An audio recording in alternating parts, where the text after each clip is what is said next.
السلام عليكم حبايبي، شلونكم؟ ان شاء الله زينين. اليوم راح نسوي وياكم اطيب بانكيك كلش هشة وخفيفة ومثل الاسفنجة، وطريقة بديل النوتيلا بالبيت بطريقة سهلة وبسيطة. هسه نبدأ وياكم ونقول بسم الله. نجيب باكيت من الشوكولا الداكنة او بالحليب حسب الموجود، نخليها بشيشة ونذوبها بحمام مائي او بالمايكروويف.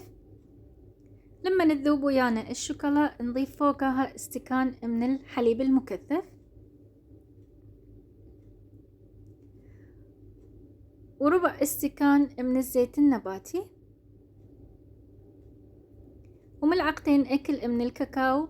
طبعا الكاكاو تتحكمون بها حسب الشوكولا اللي استعملتوها، إذا داكنة تضيفون قليلة، إذا بالحليب تضيفون كاكاو أكثر، حسب اللون تضيفون الكاكاو. نخلطهم سوا ونضربها بهاند بلندر تقريبا 5 دقائق لحد ما تتغير لونها وتثخن قوامها.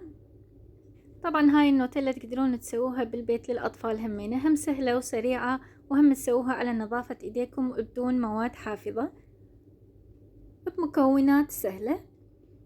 طعمها نفس النوتيلا الجاهزة أبد ما تفرق. إذا تحبون تنطوها نكهة همين تقدرون تضيفون بها نسكافيه بالبندق. هسه صارت ويانا جاهزة، هذا تكون قوامها. طبعا لما تبرد تكون قوامها أحلى. نخليها على جهة ونسوي عجينة الكيك. نضيف بيضتين طلعناها بحرارة الغرفة، ونضيف فوقها ملعقتين أكل من السكر. السكر تزيدوها إذا أكلتوها سادة، إذا أكلتوها ويا النوتيلا أو ويا العسل تضيفون ملعقتين فقط. إذا تحبون تاكلوها سادة تزيدون السكر. نضيف فوقها كوب من الحليب السائل، ونضيف كوب ونص من الطحين المنخول، وظرف من البيكنج باودر وظرف من الفانيلا. نخلط المكونات سوا لحد ما ناخذ قوام عجينة البانكيك الحلوة. طبعا عجينة البانكيك تصير أدخن من عجينة الكيك العادية حتى ما تسيح بالطاوة وتصير شكلها حلوة. هسه صارت ويانا جاهزة عجينة البانكيك. مثل ما تلاحظون بدقائق سوينا أحلى عجينة بانكيك ونوتيلا.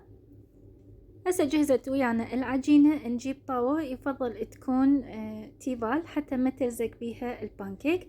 نضيف بيها ملعقة كوب من الزيت وندهن الطاوة بيها. نخليها على نار هادية حيل حتى ما تحترق ويانا البانكيك. لما تحمى ويانا الطاوة نضيف البانكيك بيها. طبعا الحجم اختيارية، تحبوها كبار أو صغار. أنا سويت الحجم الوسط. لما تشوفون الثقوب صارت فوقها يعني الجو استوت، نقلبها على الجهة الثانية. إذا شفتوا الطاوة صارت حارة تقدرون تنزلوها في الثواني وترجعوها على النار حتى ما تحترق وياكم البانكيك. هسه الجو استوت ويانا، نقلبها على الجهة الثانية. دائما الوجبة الأولى ما تطلع وياكم عدلة وما تصير شكلها حلو، فكلش عادية. لما نشوف اخذت لون حلوة ذهبية نقلبها على الجهة الثانية وننتظر حتى تستوي من الجهتين. واذا شفتوا الزيت قليلة تقدرون تكررون الزيت مرة ثانية حتى ما تلتصق وياكم البانكيك. ما شاء الله اخذت لون كلش حلوة.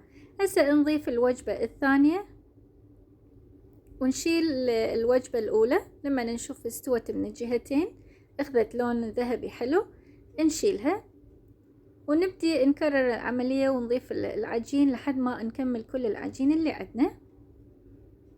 مثل ما قلنا إذا شفتوا الطاوة يبست بالكامل تقدرون تضيفون شوية من الزيت مرة ثانية. طبعا الوجبة الثانية دائما تكون أحلى، لأن الوجبة الأولى الطاوة تكون مو دافية حيل وأشكالها ما تطلع حلوة، بس لما نتكررون فتصير بديكم الشكل حلو. هسه أقلبها على الجهة الثانية وأشوفكم شلون تصعد العجينة، تصير مثل الإسفنجة تخبل. مثل ما تلاحظون لازم تسوون العجينة البانكيك القوام مالتها تكون وسط، لا هو سائل حيل ولا هو ثخينة حيل، حتى تطلع وياكم اسفنجية وهشة من الداخل. هسه خلصنا كل الكمية وما شاء الله طلعت ويانا كمية وفيرة تفيد لمن يجيكم خطار سريع تسوون هذا الوصفة. هسه نبدي نحضر الطبق التقديم مالتنا. نجيب الطبق ونخلي بيها البانكيك وندهنها بالنوتيلا اللي جهزناها، ونضيف فوقها قطعتين من الموز ونضيف البانكيك الثانية. بهذه الطريقة نسوي 5 طبقات من البانكيك،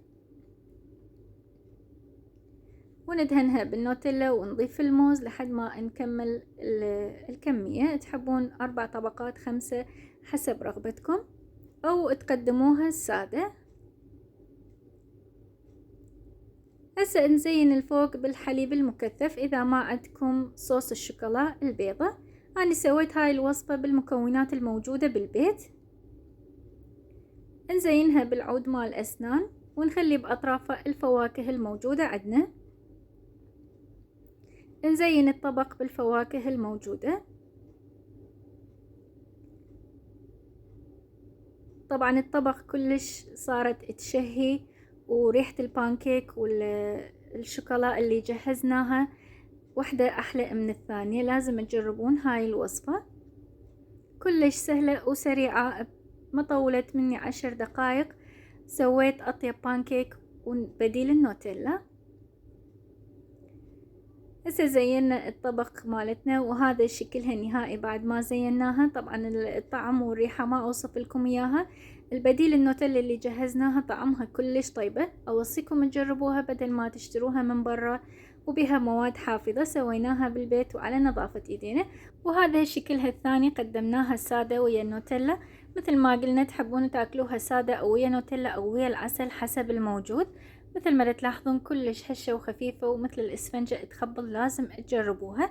وهاي وصفتنا لليوم، إن شاء الله تنال إعجابكم يا ربي. واللي تعجبها الفيديو تسوي لايك ومتابعة حتى تجيها كل ما هو جديد. وأقول لكم ألف عافية.